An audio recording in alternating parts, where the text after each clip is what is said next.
अस्सलाम वालेकुम स्टूडेंट्स, अस्सलाम वालेकुम।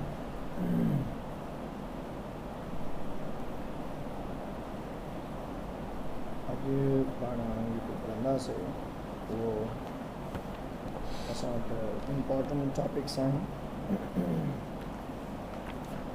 उनमें पहिरियों अॼु पाण पढ़ंदासीं reflex action. Reflex action discuss कंदासीं त रिफ्लेक्स एक्शन आहे छा, उनखे डिस्कस कंदासीं। Reflex action quick responses of the body खे चइबो आहे। बॉडी जा जेके जल्दी जल्दी में रिस्पॉन्सिस हूंदा आहिनि उन्हनि खे पाण रिफ्लेक्स एक्शन जो नालो ॾींदा आहियूं। रिफ्लेक्स एक्शन हाणे जेके रिफ्लेक्स एक्शन्स आहिनि उनजो मेन मतिलबु इहो आहे त असांजी बॉडी जे अंदरि जेके क्विक रिस्पॉन्सिस आहिनि जल्दी जल्दी में, जीअं quick responses of the body जा जेके क्विक रिस्पॉन्सिस आहिनि उन्हनि जे लाइ पाण चवंदा आहियूं। हाणे नी जर्क आहे ऐं ब्लिंकिंग ऑफ आई आहे, या कंहिं गरम या थधे ते अचानक हथु पइजी थो वञे उन जे लिहाज़ सां हूंदो आहे। हाणे रिफ्लेक्स एक्शन्स ही असां वटि फॉर एग्ज़ाम्पल स्पाइनल कॉर्ड आहे, त इन स्पाइनल कॉर्ड सां इंफॉर्मेशन थी अचे by the help of sensory neurons. Sensory neurons जी मदद सां अचे थी ऐं उन खां बाद में हितां खां information by the help of motor neurons थी वञे, त सेंसरी न्यूरॉन मां इंफॉर्मेशन अचे थी ऐं मोटर न्यूरॉन्स जी मदद सां कैरी ऑन थिए थी। हाणे इन सॼे पाथवे खे from the receptor to effector this is known as reflex arc. Reflex arc छा खे चइबो आहे? Pathway through which information move from sensory neurons to motor neuron by the help of pathway. That pathway for the reflex action is known as a reflex arc. Reflex arc is the pathway. Reflex arc छा आहे? Pathway आहे हिकिड़े क़िस्म जो, जंहिंजे करे information travel थिए थी। हाणे इन खे पाण जेकॾहिं ॾिसूं हिते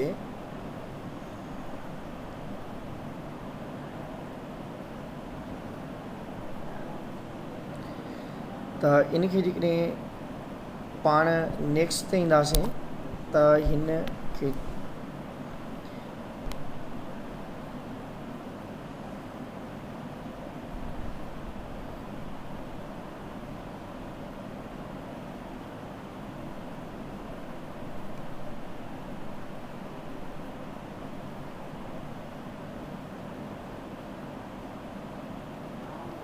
त अहिड़े तरीक़े सां ही असां वटि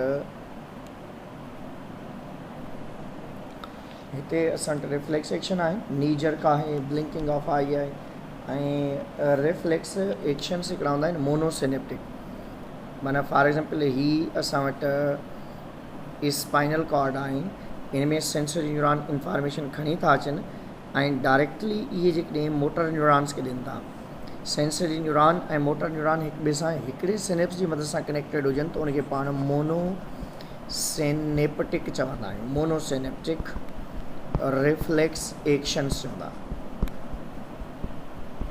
ऐं ॿिया हूंदा आहिनि पॉलीसिनेप्टिक, जंहिंमें ही कनेक्शन्स हूंदा आहिनि ईअं अहिड़े तरीक़े सां कम्युनिकेशन हूंदो आहे ईअं, ऐं इन खे पाण नालो ॾींदा आहियूं पॉलीसिनेप्टिक।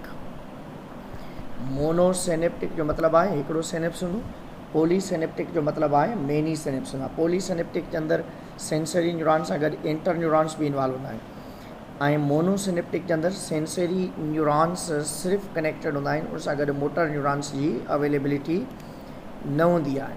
त तंहिंजे करे पाण चवंदा आहियूं त सेंसरी न्यूरॉन्स जेके आहिनि उहे अवेलेबल हूंदा आहिनि, मोटर न्यूरॉन्स जी अवेलेबिलिटी न हूंदी आहे हिते। हाणे इन जॻह ते नेक्स्ट ईंदासीं पाण त पाण वटि नर्वस सिस्टम बि आहे। नर्वस सिस्टम ॿिनि क़िस्मनि जा हूंदा आहिनि जानवरनि में। हिकिड़े नर्वस सिस्टम खे पाण डिफ्यूज़ टाइप नर्वस सिस्टम चवंदा आहियूं। डिफ्यूज़्ड टाइप नर्वस सिस्टम। बाबा डिफ्यूज़ टाइप नर्वस सिस्टम उन्हनि जानदार में आहे जेके रेडियल सिमेट्रिकल आहिनि। रेडियल सिमेट्रिकल ऑर्गेनिज़म्स आहिनि, जिन्हनि जानदारनि जी बॉडी सिमेट्री रेडियल सिमेट्रिकल आहे, उन्हनि में डिफ्यूज़ टाइप नर्वस सिस्टम आहे। ऐं ॿियो हूंदो आहे centralised nervous system. Centralised nervous system जो मतिलबु आहे इन में नर्वस सिस्टम सेंट्रलाइज्ड आहे। सेंट्रलाइज्ड नर्वस सिस्टम जो मतिलबु आहे decision power is totally concerned with the brain या CNS सां कंसर्न्ड आहे। इंफॉर्मेशन जेका बि हुजे उहो केरु डिसाइड कंदो, ब्रेन डिसाइड कंदो या CNS डिसाइड कंदो आहे। सेंट्रल नर्वस सिस्टम CNS उन जे अंदरि अवेलेबल हूंदो आहे ऐं जेके बायोलिटरल सिमेट्रिकल ऑर्गेनिज़म्स आहिनि उन्हनि जे अंदरि सेंट्रलाइज्ड नर्वस सिस्टम जी अवेलेबिलिटी हूंदी आहे।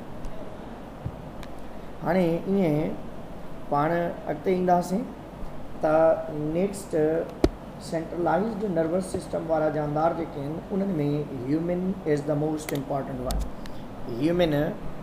ह्यूमन जानदार जेके आहिनि उन्हनि में सेंट्रलाइज्ड नर्वस सिस्टम अवेलेबल आहे। ह्यूमन जे अंदरि सेंट्रलाइज्ड नर्वस सिस्टम जी अवेलेबिलिटी आहे। सेंट्रलाइज्ड नर्वस सिस्टम जी अवेलेबिलिटी आहे। हाणे इन सेंट्रलाइज्ड नर्वस सिस्टम खे पाण जेके ॾिसंदासीं त ह्यूमन जे अंदरि one is the PNS and other one is the CNS। Centralised nervous system हिकिड़ो हूंदो आहे central nervous system. Central nervous system जो मतिलबु आहे त असांजी बॉडी जो जेको सेंट्रल आहे। हाणे CNS में जेकॾहिं तव्हां ईंदव त one is the brain and other one is the spinal cord. Peripheral nervous system में पेरिफेरल नर्वस सिस्टम जे अंदरि पाण वटि जेके आहिनि हिकिड़ो हूंदो आहे स्केलेटल नर्वस सिस्टम ऐं ॿियो हूंदो आहे ऑटोनॉमिक नर्वस सिस्टम हूंदो आहे। त हाणे पहिरें पाण ईंदासीं सेंट्रलाइज्ड नर्वस सिस्टम जी तरफ़ पाण ईंदासीं त सेंट्रलाइज्ड नर्वस सिस्टम आहे कीअं। हाणे इन सेंट्रल नर्वस सिस्टम जे अंदरि पाण वटि पहिरें ब्रेन थो अचे। ब्रेन खे पाण ॾिसंदासीं central nervous system originate from the nerve card. Hello dorsal tubular nerve card मां ओरिजिनेटेड आहे ऐं हालो डार्सल ट्यूबुलर नर्व कार्ड असांजी बॉडी जे डार्सल साइड ते अवेलेबल हूंदी आहे।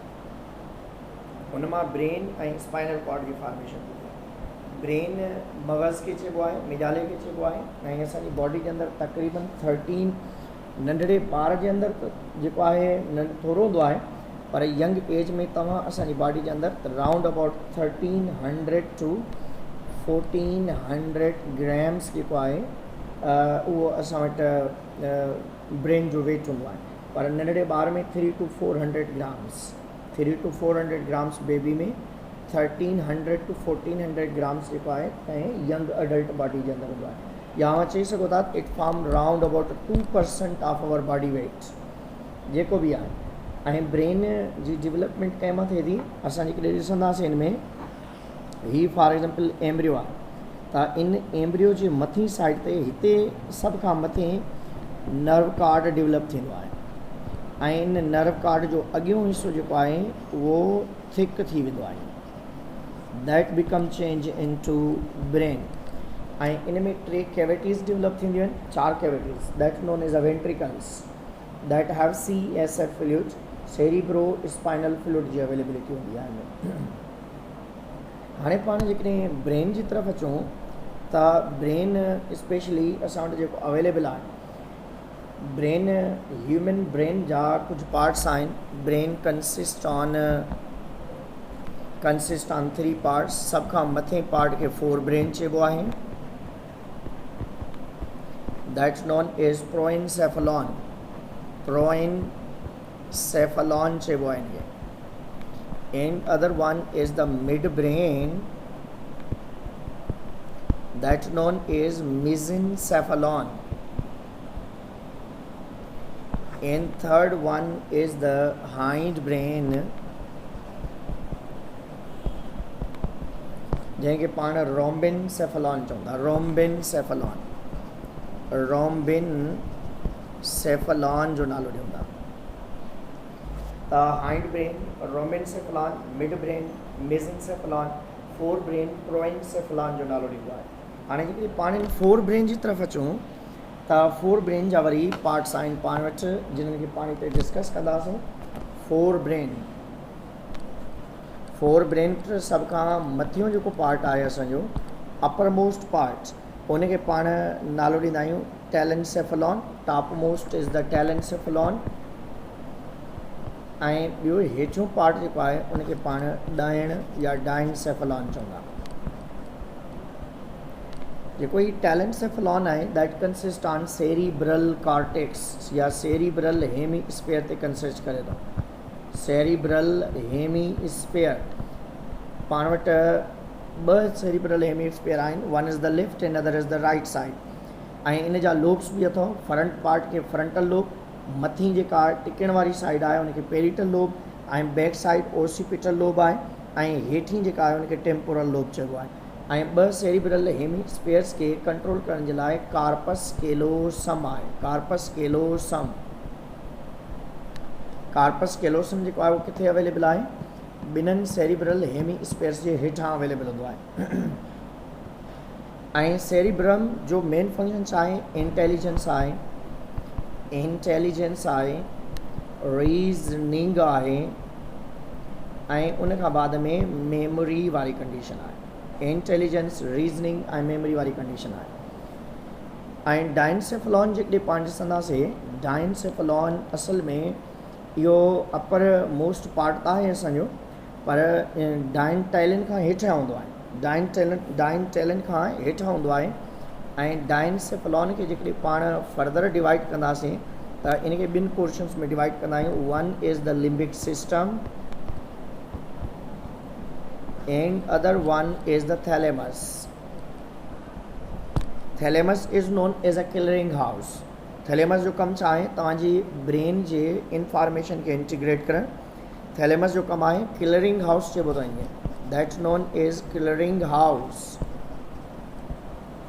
किलरिंग हाउस आहे। ऐं सेंसरी इम्पल्स जेके आहिनि उन्हनि खे रिसीव करे थो ऐं different part of the brain में सेंड करे थो। ऐं इन जो कमु पेन ऐं प्लेजर सां बि आहे। माना ख़ुशी ग़मी वारी कंडीशन खे बि कंट्रोल करे थो। जॾहिं त लिम्बिक सिस्टम जेको आहे इनखे वरी डिवाइड कयो वियो आहे। One is known as a hypothalamus, other one is known as amygdala, and next one is the hippocampus। हाणे वन बाय वन पाण ईंदासीं। पहिरीं ईंदासीं इन हाइपोथैलेमस ते। This is the homeostatic organ. इन जो मेन फंक्शन छा आहे? असांजी बॉडी जे अंदरि होम्योस्टेसिस खे कंट्रोल करणु। ऐं तमामु होम्योस्टैटिक फंक्शन्स जेके पंहिंजी बॉडी जे अंदरि थियनि था उहे कंहिंजी मदद सां कंट्रोल थींदा by the help of this hypothalamus. Hypothalamus असांजी बॉडी जे अंदरि किलरिंग हाउस थैलेमस जे हेठां अवेलेबल हूंदो आहे। इहो असांजी बॉडी में मेन इम्पॉर्टेंट आहे। इट रेगुलेट द होम्योस्टेसिस जो कमु आहे। इन जो होम्योस्टेसिस खे कंट्रोल करे थो। ऐं उन खां बाद में रेगुलेशन ऑफ बॉडी टेम्परेचर आहे, ब्लड प्रेशर आहे, हंगर आहे, थर्स्ट आहे, प्लेयर आहे, पेन वारी कंडीशन खे। ऐं जॾहिं त एमिगडेला सेक्स खे अराइज़ करे थो, सेक्सुअल अराउज़ल चइबो आहे, या असां चवंदा आहियूं अराउज़ल ऑफ सेक्स में मदद करे थो। एमिगडेला जो कमु छा आहे असल में? This is the part of brain, this is specially responsible to control the sexual activities. ऐं hippocampus specially long term memory खे कंट्रोल करे थो। ऐं जेका असांजी बॉडी जे अंदरि मेमोरी आहे उनखे कंट्रोल करण जे लाइ स्पेशली इन जो मेन फंक्शन आहे। ऐं मिड ब्रेन भी इम्पॉर्टेंट आहे, पर तमामु नंढड़ो पितकड़ो पार्ट आहे असां वटि। ऐं मिड ब्रेन खे मेज़नसेफेलॉन जो नालो ॾिबो आहे। ऐं मिड ब्रेन ही फोर ब्रेन ऐं हाइंड ब्रेन जे विच में कमु करे थो। ऐं इन जो मेन फंक्शन असां वटि विजन आहे, माना साइट, ऐं उन खां बाद में ऑर्डर या स्मेल आहे। ॿिया बि फंक्शन्स अथसि। माना नॉर्मली इन में मिड ब्रेन जेको आहे असां वटि स्पाइनल कॉर्ड ऐं फोर ब्रेन खां इंफॉर्मेशन खणी करे हाइंड ब्रेन जी तरफ़ बि सेंड करे थो। हाणे इन खां बाद में जेको हाइंड ब्रेन आहे असां वटि, हाइंड ब्रेन जंहिंखे पाण नॉर्मली नालो ॾींदा आहियूं रोम्बिनसेफेलॉन बि इनखे चइबो आहे। रोम्बिनसेफेलॉन जेको हाइंड ब्रेन आहे इनके फर्दर वरी क्लासीफाई कबो तो हिकिड़ी इन जी कैटेगरी आहे one is the medulla oblongata जेको असांजे ब्रेन सां इन स्पाइनल कॉर्ड सां कनेक्टेड आहे। मेड्यूला ओब्लंगेटा जेको आहे सेंटर ऑफ रिफ्लेक्स एक्शन थो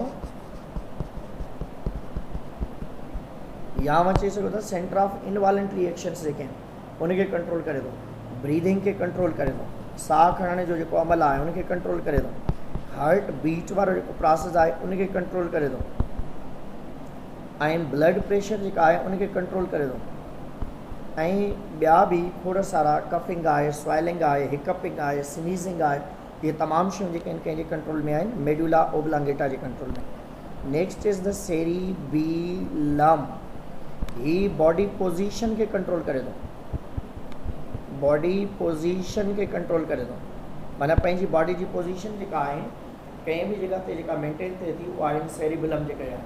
त इन करे पाण चवंदा आहियूं त cerebellum is responsible to maintain the body position. Body position खे मेंटेन करण जे लाइ असां वटि सेरिबेलम अवेलेबल हूंदो आहे। सेरिबेलम जो मेन फंक्शन छा आहे? सेरिबेलम जो मेन फंक्शन आहे बॉडी पोजीशन खे मेंटेन करणु या उन खां बाद में मस्कुलर कोऑर्डिनेशन करणु ऐं मस्कुलर कोऑर्डिनेशन वारे प्रोसेस खे फर्दर प्रोसीड करणु कंहिंजो कमु हूंदो आहे, इन जो कमु हूंदो आहे। ऐं सेरिबेलम खां बाद में पाण वटि ॿियो जेको पार्ट आहे उहो आहे स्पेशली पोन्स। ही स्लीप एंड अवेकनिंग खे कंट्रोल करे थो, स्लीप एंड अवेकनिंग खे कंट्रोल करे थो। पोन्स जेके आहिनि नॉर्मली मस्कुलर कोऑर्डिनेशन कंदा, फेशियल एक्सप्रेशन कंदा, ब्रीदिंग में सपोर्ट कंदा, स्लीप में कमु कनि था ऐं हिकु ॿी बि कंडीशन आहे जंहिंखे पाण रेटिक्यूलर फॉर्मेशन चवंदा। रेटिकुलर फॉर्मेशन असल में नेटवर्क ऑफ न्यूरॉन आहे। This is responsible to communicate different parts with each other. मुख़्तलिफ़ जेके पार्ट्स आहिनि उन्हनि खे कम्युनिकेट करण जो कमु कंहिंजो हूंदो आहे, इन जो हूंदो आहे। हाणे इन खां अॻिते जेकॾहिं पाण ईंदासीं त next is the brain stem. Brain stem असांजी बॉडी जे अंदरि ओल्डेस्ट टिश्यूज़ अथव, ओल्डेस्ट टिश्यूज़ हिननि खे चइबो आहे ऐं ही oldest part of the brain आहे ऐं इन में MMP midbrain, medulla oblongata ऐं पोन्स वारा ऑर्गन्स अचंदा। Pons MMP medulla oblongata, midbrain ऐं पोन्स वारा पार्ट स्पेशली जेके आहिनि इन में अचंदा ऐं इन जो मेन फंक्शन असां वटि स्लीप एंड अवेकनिंग आहे। स्लीप एंड अवेकनिंग आहे। स्लीप ऐं अवेकनिंग वारे प्रोसेस खे कंट्रोल करण जे लाइ असां वटि कई शइ मौजूदु आहे, ही मौजूदु आहे। ऐं इन खां बाद में पाण ईंदासीं त नेक्स्ट जेको पार्ट आहे उहो आहे असांजो spinal cords. Spinal cord present in central cavity of vertebral column, present in central cavity of vertebral column में मौजूद आहे। वर्टिब्रल कॉलम ऐं ही स्पाइनल कॉर्ड वर्टिब्रल कॉलम जे सेंटर में मौजूद हूंदो आहे ऐं स्पाइनल कॉर्ड खे जेकॾहिं पाण स्टडी कंदासीं त इन जा ॿ पार्ट हूंदा आहिनि। हिकिड़ो हूंदो आहे वाइट मैटर, ॿियो हूंदो आहे ग्रे मैटर।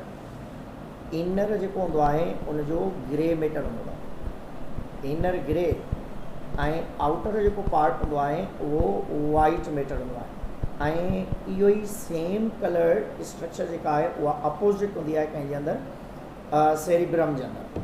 सेरिब्रम जे अंदरि उनजो अपोज़िट एक्शन हूंदो आहे, उनजो ॿाहिरियों पासो वाइट ऐं अंदरियों पासो जेको आहे ग्रे हूंदो आहे। स्पाइनल कॉर्ड में सेंट्रल पार्ट ग्रे ऐं आउटर पार्ट जेको आहे वाइट हूंदो आहे ऐं स्पाइनल कॉर्ड जो कमु तव्हांजे डिफरेंट बॉडी पार्ट्स खे पाण में कम्युनिकेट करणो हूंदो आहे ऐं ॿिया पार्ट जेके बि तव्हांजा कम्युनिकेट थियनि था उहे कंहिंजी मदद सां कम्युनिकेटेड आहिनि by the help of this one.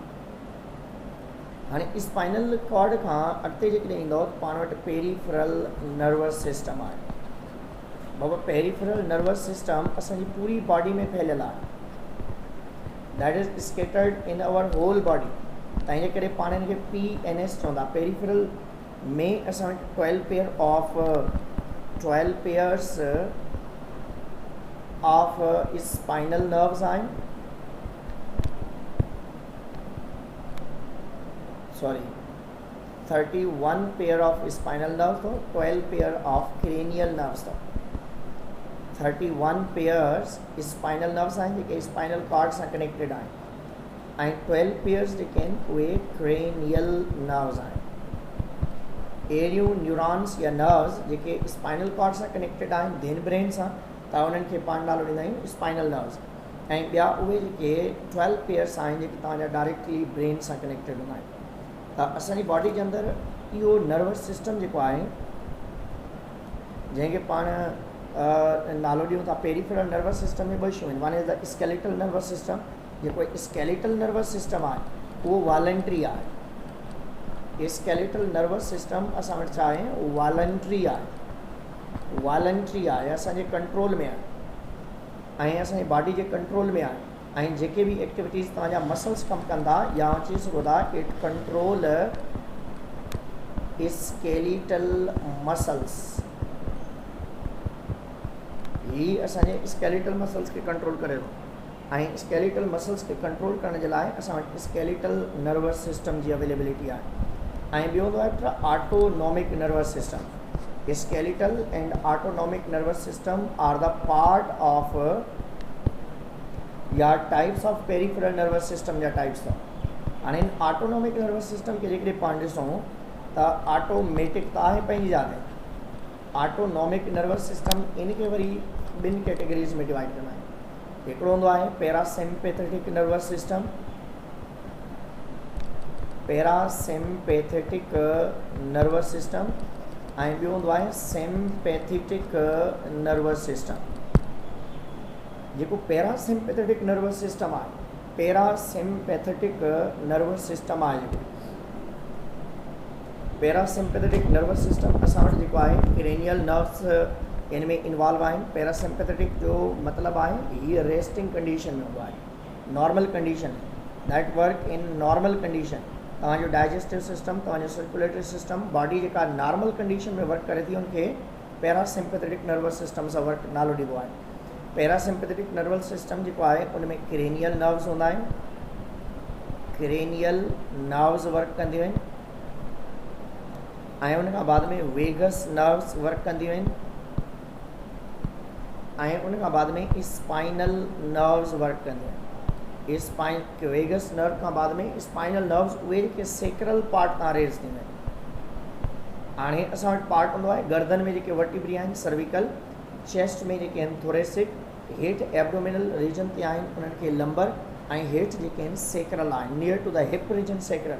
माना पैरासिम्पैथेटिक नर्वस सिस्टम खे कंट्रोल करण जे लाइ जेके स्पाइनल नर्व्स निकिरंदियूं आहिनि उहे सेक्रल पार्ट तां निकिरंदियूं आहिनि। त पैरासिम्पैथेटिक नर्वस सिस्टम असां वटि नॉर्मल कंडीशन में वर्क करे थो जंहिंमें तव्हांजी जेका आहे slow heart beat, normal digestion, normal contraction of eye pupils जेके आहिनि उहे वर्क कंदा आहिनि। Sympathetic taken from the sympathy. Uneasy condition में जॾहिं माण्हू टेंशन में हूंदो आहे, जॾहिं माण्हू ख़ौफ़ में हूंदो आहे, जॾहिं परेशानी जे आलम में हूंदो आहे उन दौरान सिम्पैथेटिक नर्वस सिस्टम वर्क कंदो आहे। सिम्पैथेटिक नर्वस सिस्टम में असांखे सिम्पैथी मिलंदी आहे। माना को रोई रहियो हूंदो आहे तव्हांजी दिलि कंदी आहे त हुन सां गॾु रो, जेकॾहिं को खिले रहियो हूंदो आहे त हुन सां तव्हांजी दिलि कंदी आहे खिलो, या अहिड़े तरीक़े सां जीअं नॉर्मली इन में हिकिड़ो हार्मोन कमु कंदो आहे जंहिंखे पाण इपीनेफ्राइन हार्मोन जो नालो ॾींदा आहियूं। That known as a epinephrine hormone. ऐं इन में नॉर्मली असां वटि फाइट और फ्लाइट वारो मैकेनिज़म हूंदो आहे। या तव्हां विड़ो कंहिंसां या तव्हां ड्रोड़ी भॼी जान छॾायो, हार्ट बीट इंक्रीज़ थींदी आहे, ब्लड प्रेशर इंक्रीज़ थींदो आहे, डाइजेशन स्लो थी वेंदी आहे, मोशन थींदा आहिनि, डायलेट्स द पीपल माना रोई सघो था। इन में इपीनेफ्राइन हार्मोन कॉमनली असां वटि वर्क कंदो आहे। इन खां बाद में पाण वटि आहिनि रिसेप्टर्स। रिसेप्टर्स जेके आहिनि असां वटि रिसेप्शनिस्ट हूंदा आहिनि। माना असांजी स्किन ते असांजी बॉडी ते जेके रिसेप्टर्स मौजूदु आहिनि इन्हनि रिसेप्टर्स जो मेन कमु छा हूंदो आहे असांजी बॉडी जे अंदरि तव्हां असांखे जेको आहे इंफॉर्मेशन जे लिहाज़ सां रिसेप्ट करण में मदद कनि ऐं इहे रिसेप्शनिस्ट अथव। माना का बि इंफॉर्मेशन तव्हांजी स्किन ते अचे थी त उते जांच करणु उनखे मालूम करणु इन जो कमु हूंदो आहे। सेंसेशन जी बि पाण खे ख़बर आहे त रिसेप्टर्स खां जेका CNS ॾे इंफॉर्मेशन अचे थी by help of sensory neuron, sensation आहे अनडिसाइडेड इंफॉर्मेशन, पोइ CNS खां जेका इफेक्टर ॾे इंफॉर्मेशन वञे थी दैट नोन एज परसेप्शन। ऐं पाथवेज़ जी बि पाण खे ख़बर आहे, जेके आहिनि हिकिड़ा पाथवे हूंदा आहिनि, एफेरेंट पाथवे, ॿियो इफेरेंट पाथवे हूंदा आहिनि। पाण वटि रिसेप्टर स्पेसिफिक इन नेचर हूंदा आहे, हर रिसेप्टर हिकिड़ी जॻह ते कमु न कंदो आहे, हिकिड़ो न हूंदो, माना कंहिं स्पेसिफिक शइ जे लाइ हूंदो आहे। जीअं असां वटि थर्मो रिसेप्टर्स आहिनि, थर्मो रिसेप्टर्स जेके आहिनि that are particularly for the temperature, सर्दी गर्मी हॉटनेस ऐं कोल्डनेस वारी जेका कंडीशन आहे उन जे लाइ हूंदा आहिनि। त अहिड़े तरीक़े सां थर्मो रिसेप्टर्स जेके आहिनि उहे टेम्परेचर जे लाइ, ऐं ॿिया हूंदा आहिनि जंहिंखे पाण कीमो रिसेप्टर्स चवंदा।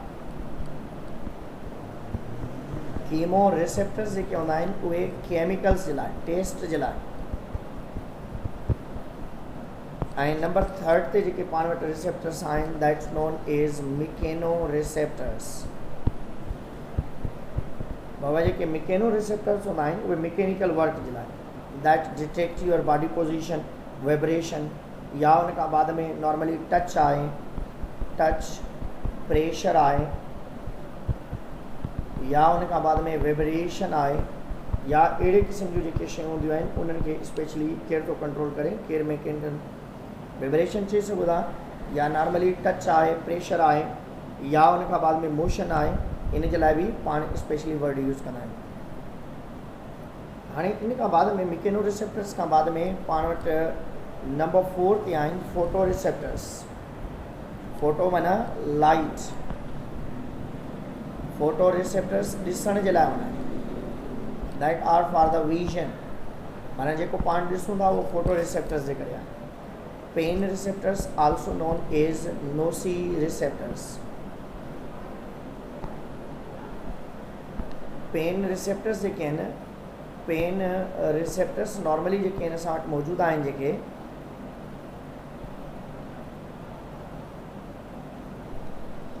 पेन रिसेप्टर्स जेके पाण वटि कॉमनली आहिनि that known as नोसी receptors.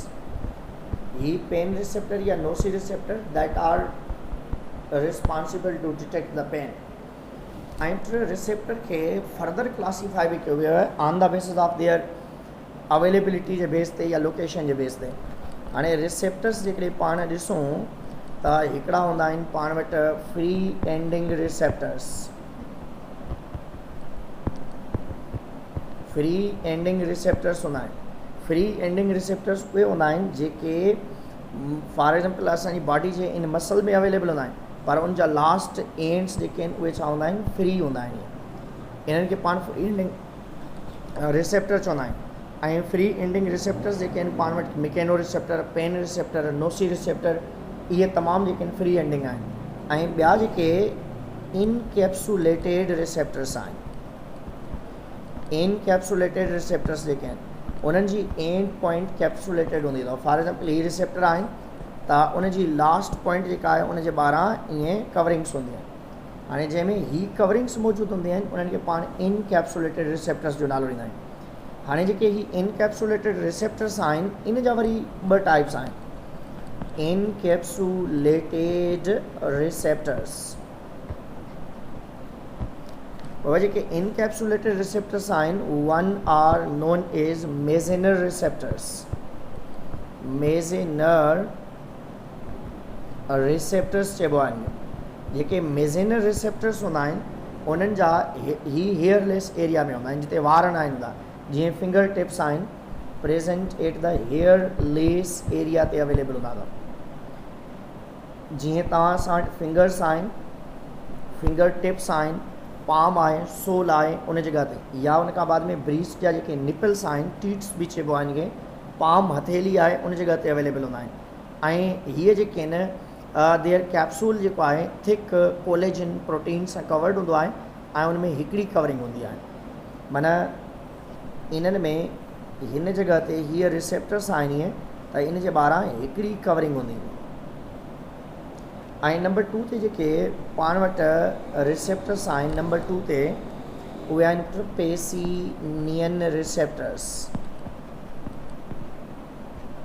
पेसिनियन receptors जेके आहिनि, for example this is the structure, इन जी एंड में अहिड़े तरीक़े सां लेयर आफ्टर लेयर हिकिड़ी स्ट्रक्चर हूंदी आहे ऐं उन लेयर आफ्टर लेयर स्ट्रक्चर खे पाण नालो था ॾियूं त that is a onion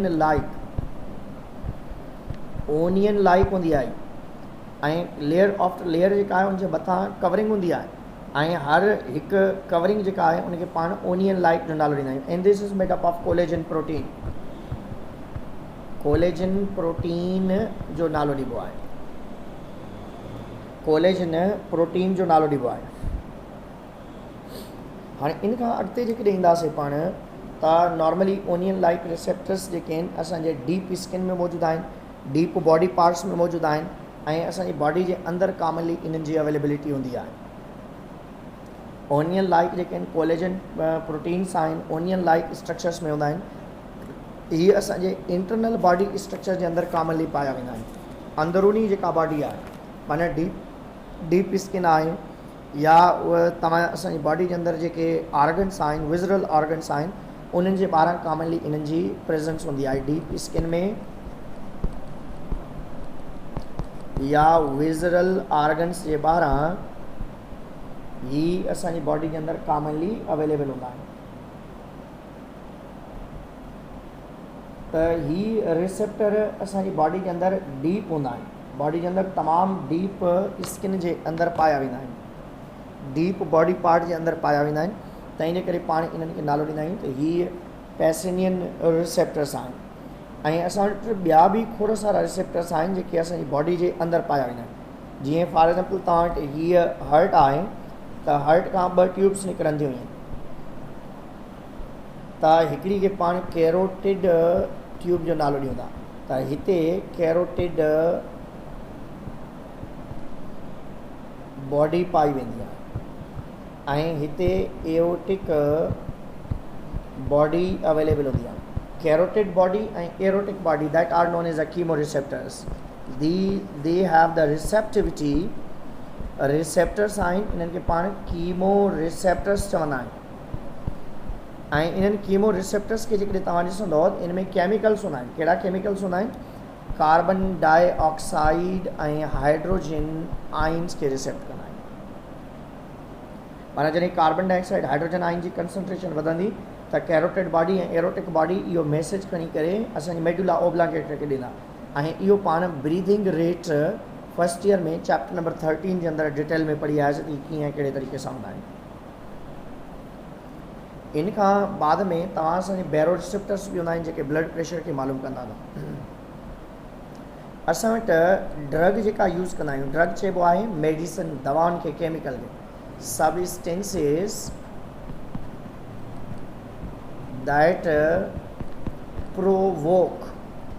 provoke physiological activities of the body, physiological activities of the body। माना बॉडी जे अंदरि जेके फिजियोलॉजिकल एक्टिविटीज़ आहिनि, माना कंहिं बि दवाई, कंहिं बि केमिकल खे पाण यूटिलाइज़ कयूं था उन वारियूं जेके आहिनि। हाणे इन खे जेकॾहिं पाण ॾिसंदासीं त नॉर्मली पाण वटि जाम सारियूं दवाइयूं आहिनि। One are the stimulants that stimulate our body parts and other are known as depressant, जेके असांजी बॉडी में शयुनि खे डिप्रेस कनि थियूं, डिप्रेसेंट। ऐं टियों हूंदियूं आहिनि जंहिंखे पाण हाइप्नोटिक्स चवंदा आहियूं, माना जेके निंड ॾियारींदड़ दवाऊं हूंदियूं आहिनि, आराम ॾियारींदड़। ऐं ॿियूं हूंदियूं आहिनि एनालजेटिक्स, इनथेसिया में यूज़ कंदा आहियूं पाण। नशेवर हूंदियूं आहिनि ऐं इन में वढ टुक कटे बि सघो था, ऑपरेट करे सघो था। ऐं ॿियूं जेके आहिनि हेलोसिनोजिनेशन चवंदा आहिनि। हेलोसिनोजिनेशन वारी जेका कंडीशन हूंदी आहे इन में ज़्यादातर अधु चरेपन वारी कंडीशन हूंदी आहे या चरियाइप वारी कंडीशन में दवाउनि खे ॾिबो आहे। ऐं ॿियो हूंदो आहे साइकोडिलेक्स या साइकेडिलिक्स वारियूं जेके आहिनि मेडिसिन्स हूंदियूं आहिनि। माना साइकोलॉजिकल पेशेंट्स जेके हूंदा आहिनि, नफ़्सियाती मरीज़ जेके हूंदा आहिनि, उन्हनि खे दवाऊं ॾिबियूं आहिनि। इन खां बाद में nicotine, you know very well the importance of नेकोटीन।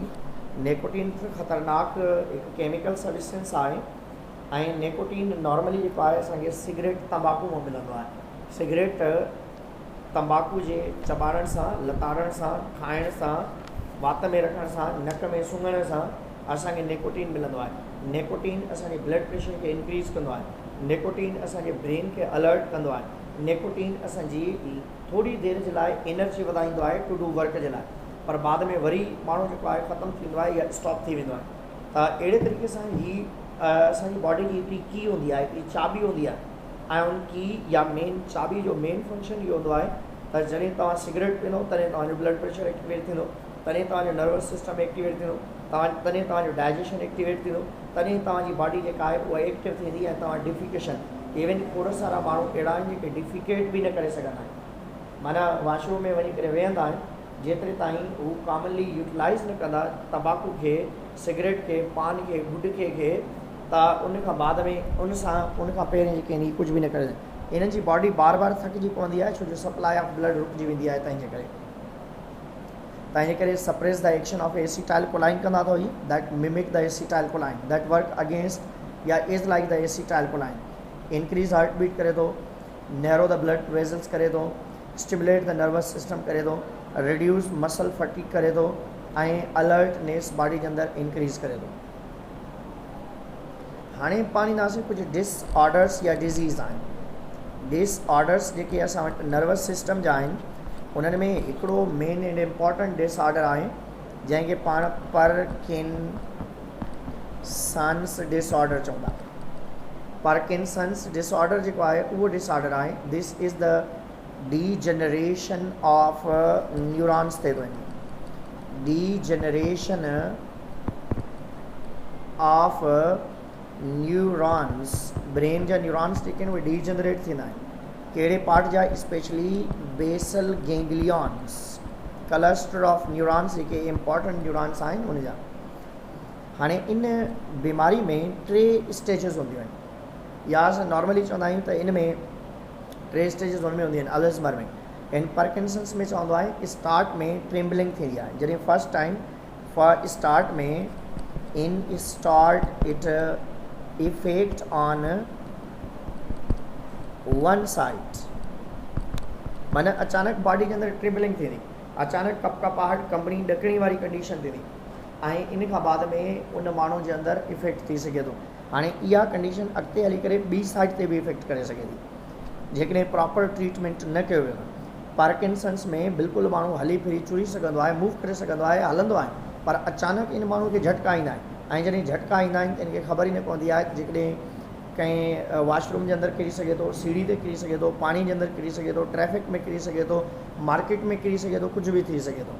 हाणे इन खे इफेक्ट खे रोकण जे लाइ पाण लियोडोपा मेडिसन यूज़ कंदा आहियूं, ऐं जेका बॉडी जे अंदरि डोपामाइन न्यूरोट्रांसमीटर बनाईंदी आहे। डोपामाइन जेका आहे न्यूरोट्रांसमीटर, ही बॉडी जे अंदरि नॉर्मली इफेक्ट कंदी आहे, बॉडी खे एक्टिव कंदी आहे, एनर्जेटिक बनाईंदी आहे। बॉडी खे एनर्जेटिक या मोर इफेक्टिव बनाइण जे लाइ स्पेशली कंहिं शइ जी ज़रूरत पवंदी आहे, लियोडोपा मेडिसन जी ज़रूरत पवंदी आहे। इन खां पोइ ईंदासीं पाण इपीलेप्सी इन जी तरफ़, एलेज़मर जी तरफ़। एलेज़मर याददाश्त जी बीमारी आहे। एलेज़मर्स डिज़ीज़ जेका आहे ल्यूइस एलेज़मर 1907 में इंट्रोड्यूस कराई। एल्यूएस एलेज़मर, ऐं हिन डिज़ीज़ खे जेकॾहिं ॾिसंदासीं त न्यूरॉन, ब्रेन जा न्यूरॉन्स जेके आहिनि वक़्तन फ़वक़्तन अॻिते हली करे जेके आहिनि उहे डीजनरेट थींदा आहिनि। हाणे किथे कंहिं पार्ट जा? सेरिब्रम जा, ऐं उन खां बाद में ॿियो जेको पार्ट हूंदो आहे असां वटि, जेकॾहिं ब्रेन जो पार्ट तव्हांखे सेरिब्रम आयो, सेरिबिलम थो, जेकॾहिं उन में का मिस्टेक थी आहे त उहो ॾिसी वठिजो, में बि थी सघे थो किथे उहो मिस्टेक कई हुजे हुन में, त किथे हिकिड़ो पार्ट आहे सेरिब्रम जेको असांजी मेमरी खे, याददाश्त खे जेको आहे उहो कंट्रोल करे थो, ऐं ॿियो आहे सेरिबिलम जेको बॉडी जी कोऑर्डिनेशन खे, बिलम वारो पार्ट असांखे मस्कुलर कोऑर्डिनेशन ऐं बॉडी पार्ट खे कंट्रोल कंदो। हाणे एलेज़मर जेको आहे, एलेज़मर हिकु अहिड़ी कंडीशन आहे, एलेज़मर में याददाश्त जी बीमारी हूंदी आहे, ऐं एलेज़मर में पहिरीं स्टेज में पहिरीं जेका एल्ज़ाइमर जी स्टेज हूंदी आहे उन में माण्हू सीवियर लॉस ऑफ मेमरी जे करे फॉरगेटफुलनेस कंदो आहे। फर्स्ट स्टेज में फॉरगेटफुलनेस हूंदी आहे, यादगिरी ख़तम थी वेंदी आहे, जंहिंखे पाण डायमेंशिया बि चवंदा आहियूं, स्टार्ट थी वेंदी आहे। ऐं सेकेंड स्टेज में वरी छा थींदो आहे, सेकेंड स्टेज में नॉर्मली छा थो थिए, सीवियर लॉस ऑफ मेमरी जे करे क़रीब इर्द गिर्द वारियूं शयूं बि जेके आहिनि उनखे न वणंदियूं आहिनि या न सम्झ में ईंदियूं आहिनि। छा कहिड़ी शइ, सीवियर लॉस ऑफ मेमरी थींदी आहे, लॉस ऑफ मेमरी थींदी आहे। फॉरगेट नियर एंड अराउंड, माना थोरी देरि पहिरीं थियल शयूं जेके आहिनि उहे विसरी वेंदियूं आहिनि ऐं कंप्लीटली डिसओरिएंटेड बि थी सघे थो, माना जेकॾहिं कंहिं बि जॻह ते वेंदो उहो प्रॉपरली वर्क न करे सघंदो। ऐं थर्ड वेरी डेंजरस स्टेज जेका आहे हिन में, थर्ड जेका स्टेज आहे उहा वेरी डेंजरस स्टेज आहे, छो जो हमरा जेको आहे उहो एंग्ज़ाइटी में हलियो वेंदो, वेहण कोन ईंदसि, फॉरगेटफुलनेस वारी कंडीशन अञण बि वधी वेंदसि ऐं उन खां बाद में मूडी थी वेंदो, कॾहिं गारियूं ॾींदो वेठो, कॾहिं कंहिंखे दुआ ॾींदो, कंहिंखे बदुआ, मूडी थी पवंदो, चेंज इन मूड वारी कंडीशन हूंदी। ऐं हेलोसिनेशन वारी कंडीशन हूंदी।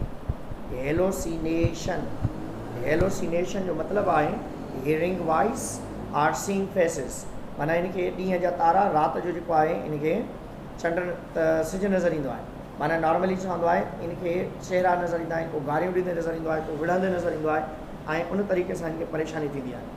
ऐं पैरानॉइड डिलेशन जो मतिलबु आहे को अहिड़ो वर्ड यूज़ कंदो रहंदो जंहिंमें गार गंद कंदो या अहिड़े क़िस्म जा आर्ग्यूमेंट्स हूंदा उन अंदरि। फिक्स्ड सेंटेंस यूज़ कंदो, पोइ इन सेंटेंस में कंहिं माण्हू खे कावड़ बि चढ़ी सघे थी, कंहिंखे गार गंद बि हूंदी, कुझु बि थी सघे थो, अहिड़ी कंडीशन हूंदी आहे। थर्ड जेका एपीलेप्सी वारी कंडीशन आहे, एपीलेप्सी हिकु अहिड़ी बीमारी आहे जंहिंमें ज़्यादातर एबनॉर्मल इलेक्ट्रिकल प्रॉब्लम थींदो आहे। एबनॉर्मल इलेक्ट्रिकल एक्टिविटीज़ थींदियूं आहिनि,